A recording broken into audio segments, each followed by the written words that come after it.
Dear students, welcome to my channel. आज हम start करेंगे न्यू चैप्टर ट्रिग्नोमेट्रिक इक्वेशन। किसी भी चैप्टर को समझने के लिए बहुत ज़रूरी है उसके बेसिक्स क्लियर होने। तो before moving on to this chapter, I will first clear your all basic related to this chapter. Let's begin. Start कर रहे बेसिक से।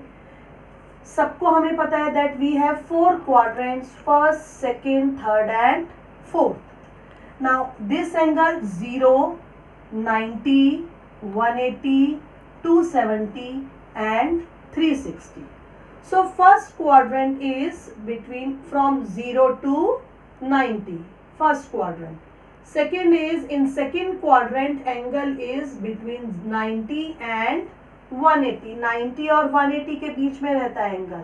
थर्ड में 180 to 270 and in fourth angle lies between 270 to 360। ये हमने 9 से हम करते आ रहे हैं, 9th में किया, 10th में किया, 11th में किया। Now this rule, add sugar to coffee, a add का ए लेंगे मतलब all, means in first quadrant all the trigonometric ratios are positive, सभी रेशो पॉजिटिव। सेकेंड क्वाड्रेंट में sine, S for sine and its reciprocal cosec, ये positive होंगी और बाकी चारों रेशोज नेगेटिव। थर्ड क्वाड्रेंट में टी, टी से tan पॉजिटिव और उसका रेसिप्रोकल कॉट पॉजिटिव, और सी से कॉस एंड उसका रेसिप्रोकल सेक पॉजिटिव, बाकी सभी नेगेटिव। ये हम सभी को पता है, हमने 10th 11th में किया है। नाउ द मेन थिंग जो अब हमें इस चैप्टर के लिए यूज करनी है, that is how to find out the value of 120 degree. 0 to 90 हमारे पास टेबल है, ये सब हमने 11th स्टैंडर्ड में सीखा है, पर फिर भी हम कंफ्यूज हो जाते हैं कि cos 120 की वैल्यू कैसे निकालें। तो स्टूडेंट्स, पहले हमें देखना है कि ये जो 120 डिग्री का एंगल है ये कौन से क्वाड्रेंट में है, सेकेंड में।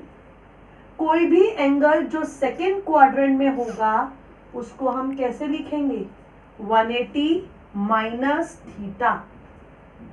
अगर कोई एंगल थर्ड क्वाड्रेंट में है तो उसको कैसे लिखा जाता है, 180 प्लस थीटा, क्योंकि 180 से ज्यादा होगा। यहाँ पर थीटा क्या है, एक्यूट एंगल। और अगर कोई एंगल फोर्थ क्वाड्रेंट में है तो उसको लिखने का तरीका क्या होता है, 360 माइनस थीटा। समझ में नहीं आया होगा इसलिए ये हम एग्जांपल लेकर करेंगे। ये 120 डिग्री है, ये सेकेंड क्वाड्रेंट है। मैंने बताया सेकेंड क्वाड्रेंट में एंगल को हम लिखते हैं 180 माइनस। तो 180 में से कितना माइनस करें कि 120 आ जाए, 60। ये ध्यान में रखना है कि जो थीटा है ये एक्यूट एंगल होना चाहिए। तो 180 में से 60 माइनस करेंगे तो 120 आएगा, लिख दिया। अब cos 180 माइनस थीटा, तो यहाँ लिख देना है cos थीटा। cos 180 माइनस 60, 180 छोड़ देना है, कितना आ गया, cos 60। अब मेन थिंग है कि ये पॉजिटिव होगा या नेगेटिव। तो अब हमें मालूम है कि सेकेंड क्वाड्रेंट में हमारा एंगल है और सेकेंड में तो साइन और कॉसेक पॉजिटिव होते हैं, तो ये cos क्या होगा, नेगेटिव। तो यहाँ आ जाएगा माइनस साइन और cos 60 की वैल्यू होती है 1/2। तो आंसर इज -1/2।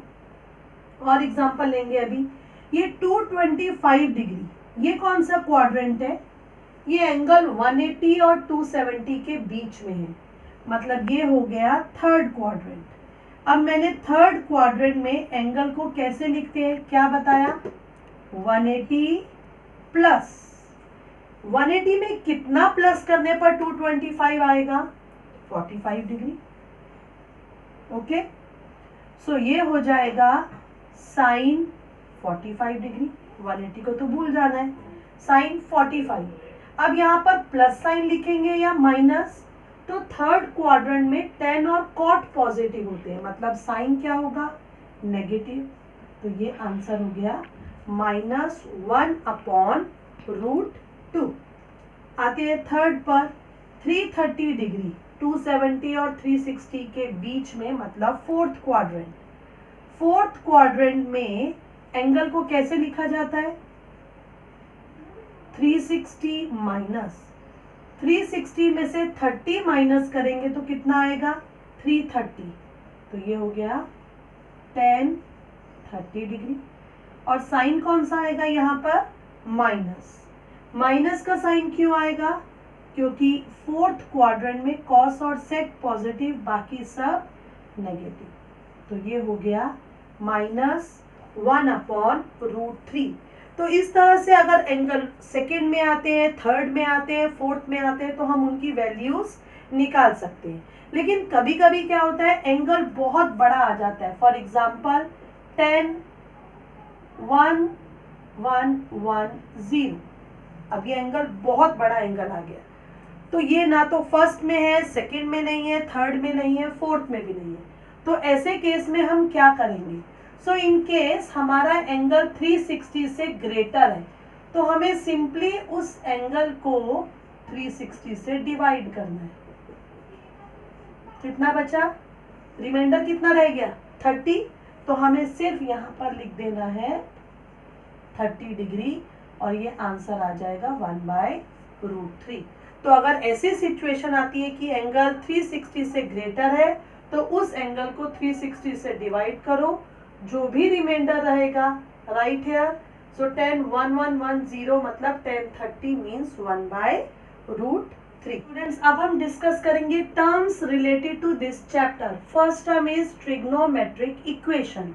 इक्वेशन तो हम बहुत टाइम से सुनते आ रहे हैं, but what is trigonometric equation? तो it is simple equations that involve trigonometric function.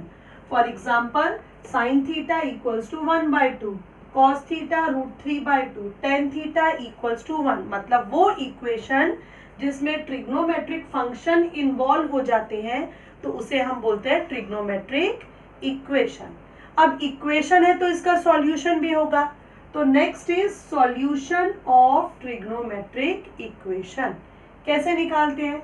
A value of variable in trigonometric equation which satisfy the equation.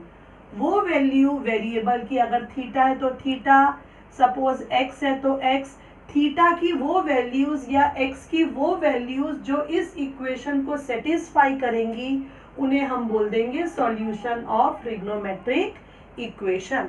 लेकिन अब इनमें इतना खास क्या है? What special in this? तो अब जो हम 6th स्टैंडर्ड से करते आ रहे हैं लीनियर इक्वेशन, इसको सॉल्व करना है तो कैसे करेंगे? 7 - 3 2x = 4, x = 2। इसको सॉल्व करने पर कितना आएगा? +-2। तो अगर हम सिंपल एल्जेब्रिक इक्वेशन देखें तो उसका सॉल्यूशन लीनियर है तो 1 आएगा, क्वाड्रेटिक है तो 2 आएंगे, क्यूबिक है तो 3 आ सकती है। But in trigonometric equation we have infinite number of solution. Friends, अभी मैंने बताया था ये tan x है, tan x यहाँ पर 1 दिया है मतलब पॉजिटिव है। तो tan पॉजिटिव, फर्स्ट में तो सब पॉजिटिव होते ही हैं, और tan किस में पॉजिटिव होता है? ऐड शुगर 2 मतलब थर्ड में पॉजिटिव। इसका मतलब x की वैल्यू फर्स्ट में होगी या थर्ड में। अब कौन सी वैल्यू है? तो हमें पता है 45 डिग्री। tan 45 डिग्री क्या होता है? 1। तो 45 और दूसरा tan थर्ड क्वाड्रेंट में 225, इसकी वैल्यू भी कितनी आएगी? 1। वापस घूम कर आएंगे एक राउंड लगाकर, 360 + 45 कितना हो जाएगा? 405, इसकी वैल्यू भी 1 हो जाएगी। फिर एक राउंड लगाकर थर्ड पर पहुंचे तो tan 360 + 225 585 इसकी। तो ऐसे कितनी वैल्यूज आएंगी? Infinite. Due to periodicity means periodically हम घूमते जाएंगे, एक राउंड, 2 राउंड, 3 राउंड, तो ऐसे हमें सॉल्यूशन भी कितने मिलते जाएंगे? Infinite number of solution. अब हम आते हैं इस एक्सरसाइज में मेन 2 ही कॉन्सेप्ट है, one is principal and other one is general. Now what do you mean by principal solution? So ऐसे सॉल्यूशन, ट्रिग्नोमेट्रिक के ऐसे सॉल्यूशन जो 0 या 0 से ग्रेटर और 2π से कम, मीन 0 और 360 के जो बीच में लाई करते हैं, सिर्फ उन्हीं सॉल्यूशन को हम क्या बोलते हैं? Principal solution. और जनरल सॉल्यूशन ये तो इनफाइनाइट, किसी भी ट्रिग्नोमेट्रिक इक्वेशन के सॉल्यूशन होते हैं इनफाइनाइट। तो उनमें से वो दो सॉल्यूशन जो 0 से लेकर 360 के बीच में लाई करेंगे उसे हम बोलेंगे प्रिंसिपल सॉल्यूशन। अभी मैंने एग्जांपल दिया था tan थीटा इक्वल टू 1, तो यहाँ पर ये फर्स्ट क्वाड्रेंट में है, थर्ड में है, तो 45 डिग्री सेटिस्फाई होता है, 225 degree, next 3 405 degree, 5 85 degree and so on. ऐसे तो बहुत से सॉल्यूशन है, बहुत सी वैल्यू है थीटा की जो इस इक्वेशन को सेटिस्फाई करेगी, लेकिन हमें निकालने हैं प्रिंसिपल सॉल्यूशन 0 360 के बीच में। तो वो कौन से हैं? 45 and 225। Is this principal solution? No. क्या ये प्रिंसिपल सॉल्यूशन है? नहीं। तो in most of the cases trigonometric equation को सॉल्व करने पर प्रिंसिपल सॉल्यूशन आएंगे दो। Exercise question number 1 first part, find the principal solution of the trigonometric equation cos theta equals to 1/2। 1/2 positive दिखाई दे रहा है, फर्स्ट क्वाड्रेंट में सभी रेशियोज पॉजिटिव, cos किस में पॉजिटिव होता है? फोर्थ में। इसका मतलब जो हमारे दो सॉल्यूशन होंगे या तो फर्स्ट में होगा या फिर फोर्थ में। ये हम लिख देते हैं अपनी अंडरस्टैंडिंग के लिए। अब ये 1/2 जो वैल्यू है ये cos में किस एंगल की होती है? 60 डिग्री। तो ये लिख दिया cos theta equals to cos 60 degree. अब फोर्थ में कैसे आएंगे? So by definition of allied angle मैंने बताया था, सेकंड के लिए 180 माइनस थीटा, थर्ड के लिए 180 प्लस थीटा, फोर्थ के लिए 360 माइनस थीटा। तो we know in case of cos theta equal to cos 360 minus theta. तो थीटा की जगह क्या पुट कर देंगे? 60 डिग्री। यहाँ पर भी थीटा की जगह 60 डिग्री। 360 माइनस 60 कितना? 300। तो 60 या फिर cos 300 दोनों की वैल्यू क्या होगी? 1/2। अब ये 60 एंगल भी 0 और 360 के बीच में लाई करता है और 300 भी 0 और 360 के बीच में लाई करता है, इसलिए दोनों ही क्या हो गए? 60 डिग्री को रेडियन में लिखना है π/3 और 300 को भी रेडियन में लिखा 5π/3। दोनों ही क्या हो गए? Principal solution. स्टूडेंट्स ये क्वेश्चन जनरली MCQ के लिए आता है, तो इतना सब नहीं किया तो within a minute we can do this. How can we this? Orally भी कर सकते हैं, बस हमें पता 1/2 किस एंगल की वैल्यू है? 60 डिग्री। अब हमें कौन से क्वाड्रेंट में जाना है? फोर्थ में। फोर्थ में हम कैसे जाते हैं? 360 माइनस थीटा, तो 360 माइनस 60 ये हो गया 300। तो ये दो हो गए हमारे प्रिंसिपल सॉल्यूशन। इसको हम रेडियन में तो लिख ही सकते हैं π/3 एंड 5π/3। अब हम आते हैं इसके थर्ड पार्ट पर, cot theta equals to √3। Generally हम मेन में लिखते हैं, तो हमने इसको कन्वर्ट करा tan थीटा। अगर cot √3 है तो tan थीटा क्या होगा? 1/√3। अब tan जो पॉजिटिव होता है वो फर्स्ट में तो सभी पॉजिटिव होते हैं, और tan किस में पॉजिटिव होता है? थर्ड में। ये 1/√3 किसकी वैल्यू है? 30 डिग्री की। लिख दिया। पहले ओरली बताती हूँ। 30 डिग्री हो गया। अब थर्ड में हम कैसे पहुंचेंगे? 180 प्लस 30 कितना हो जाएगा? 180 प्लस 30 210। मिल गए हमें दो। कौन से सॉल्यूशन मिल गए? दो। ये दो हो गए यहाँ पर प्रिंसिपल सॉल्यूशन। तो bye definition of allied angle tan theta को tan 180 plus theta, tan theta आएगा पॉजिटिव आएगा क्योंकि थर्ड क्वाड्रेंट में tan पॉजिटिव होता है। थीटा की जगह 30 रखा, 180 प्लस 30 तो ये कितना हो जाएगा?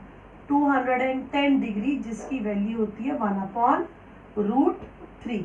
तो ये 30 डिग्री, ये 210 डिग्री, दोनों की वैल्यू कितनी है? 1/√3। तो इसका मतलब 30 डिग्री मतलब π/6 और 210 डिग्री मतलब 7π/6। दोनों ही क्या है? Principal solution. Let's start question number 2। Question 2 में नेगेटिव दिया हुआ है, tan theta equals to -1। tan negative किस में होता है? फर्स्ट में ऑल पॉजिटिव, सेकंड में साइन पॉजिटिव, थर्ड में tan पॉजिटिव।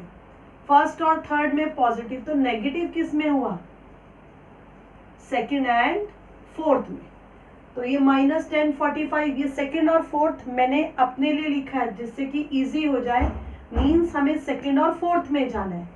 तो सेकंड में जाने का क्या रूल बताया था मैंने? 180 माइनस थीटा। और फोर्थ के लिए क्या रूल बताया था? 360 माइनस थीटा। और थीटा हमारे पास कितना है? 45 डिग्री। 180 माइनस थीटा लिखेंगे तो -10 थीटा आएगा, क्योंकि सेकंड में tan नेगेटिव होता है। Similarly 360 minus theta fourth quadrant में, इसलिए ये नेगेटिव होगा। थीटा की जगह उठाकर पुट कर देंगे 45 डिग्री। तो tan 180 माइनस 45 हो या 360 माइनस 45 हो, कितना आएगा? -1045 मीन्स -1। 180 माइनस 45 ये हो गया 135। 315 दोनों की वैल्यू कितनी? -1, और हमें -1 ही तो चाहिए। दोनों 0 और 360 के बीच में लाई करते हैं, तो इसलिए सॉल्यूशन क्या हो जाएगा? 135 डिग्री, जिसको हम लिख सकते हैं 3 पाई बाय 4। 315 डिग्री, जिसको हम लिख सकते हैं 7 pi by 4, are principal solution. Shortcut देखो, सेकंड में जाना है, फोर्थ में जाना है, यहाँ 45 लिखा है, तो सेकंड में जाने के लिए डायरेक्ट 180 माइनस 45 सेकंड में, और फोर्थ के लिए 360 माइनस 45। ये हो गया 135 डिग्री, ये हो गया 315 डिग्री। बस फाइनल आंसर याद रखना है कि रेडियन में देना है, जो डिग्री में आएगा उसको रेडियन में कन्वर्ट कर लो। Now come to third part. √3 cosec theta plus 2 equal to 0 means cosec theta कितना? -2 बाय √3। मैंने बताया था मेन में कन्वर्ट करना है। साइन थीटा जो इसका रेसिप्रोकल कितना हो जाएगा? -√3/2। अब ये नेगेटिव है, तो हमें मालूम है फर्स्ट में ऑल पॉजिटिव, साइन पॉजिटिव होता है सेकंड में, मतलब नेगेटिव है मीन्स हमारी जो वैल्यू आएंगी वो या तो थर्ड में होगी या फिर फोर्थ में होगी। √3/2 किसकी वैल्यू होती है? साइन 60 की, लिख दिया। अब by the definition of allied angle third में कैसे जाते हैं? 180 plus theta minus sine theta. Fourth के लिए 360 माइनस थीटा। हो गया ये। तो अभी यहाँ पर थीटा की जगह हम क्या पुट करेंगे? 60। तो 180 प्लस 60 या 360 माइनस 60, ये किसके इक्वल होगा? माइनस साइन 60, मतलब -√3/2। तो एक वैल्यू हो गई 240, दूसरी हो गई 300। दोनों की वैल्यू कितनी आएगी? -√3/2। 240 या 300 दोनों ही वैल्यू 0 और 360 के बीच में है, तो ये हो गए प्रिंसिपल सॉल्यूशन। 240 को रेडियन में कन्वर्ट करेंगे 4 पाई बाय 3, और इसे चेंज किया तो रेडियन में 5 पाई बाय 3। हम डायरेक्ट भी कर सकते थे, शॉर्टकट MCQ में आता अगर ये क्वेश्चन। थर्ड में जाना है ना, तो 180 प्लस 60 मतलब 240, और फोर्थ में जाना है तो 360 माइनस 60 मतलब 300। 1 मार्क का आएगा, तो डायरेक्ट जो मैंने लॉजिक बताया थर्ड फोर्थ में, इतने स्टेप्स करने की जरूरत ही नहीं। Students, that's all for this video. जो भी ट्रिक्स, जितने भी लॉजिक मैंने तुम्हें एक्सप्लेन किए हैं, ये तुम्हें टेक्स्ट बुक में नहीं मिलेंगे। ये सब एक्सपीरियंस जो मेरा वो मैंने तुम्हारे साथ शेयर किया है। तो ये वीडियो को स्टार्टिंग टू एंड बहुत ही ध्यान से देखो, और मुझे उम्मीद है ये वीडियो आपके लिए बहुत ही हेल्पफुल होगी। Thanks for watching my video. Keep watching and keep learning.